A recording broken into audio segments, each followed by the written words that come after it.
This is from a book called Me and White Supremacy.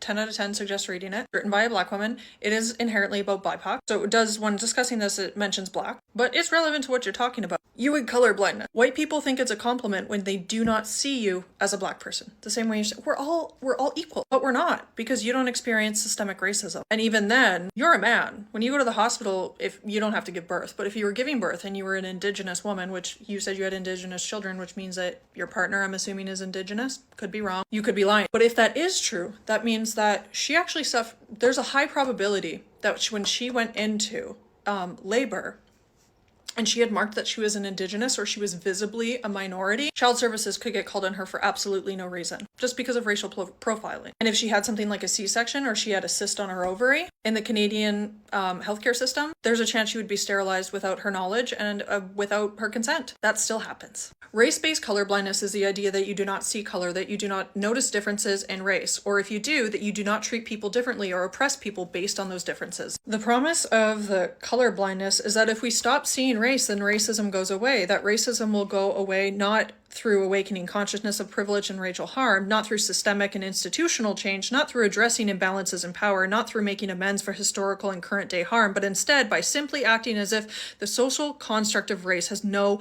actual consequences, both for those with white privilege and those without. The belief is, if you act as if you do not see color, you will not do anything racist or benefit from racism. And if you teach your children to not see race too, you can create a new generation of people who will not do anything racist or benefit from racism. Unfortunately, that is not how white supremacy works. The problem does not go away because you refuse to see it. And this kind of thinking is naive at best and dangerous at worst. Color blindness causes harm at multiple levels. In the first instance, it is an act of minimization and erasure.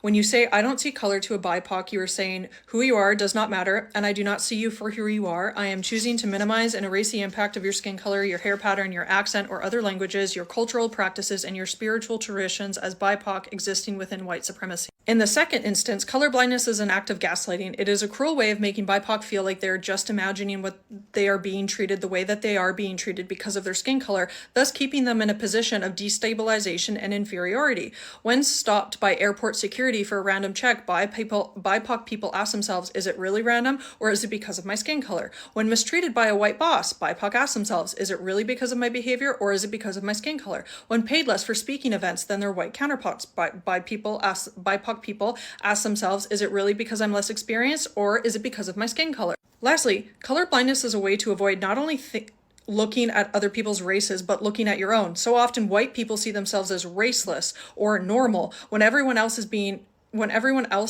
a race or being other, that they fail to investigate how the idea of colorblindness protects them from having to reflect on what it means to be white in a white supremacist society.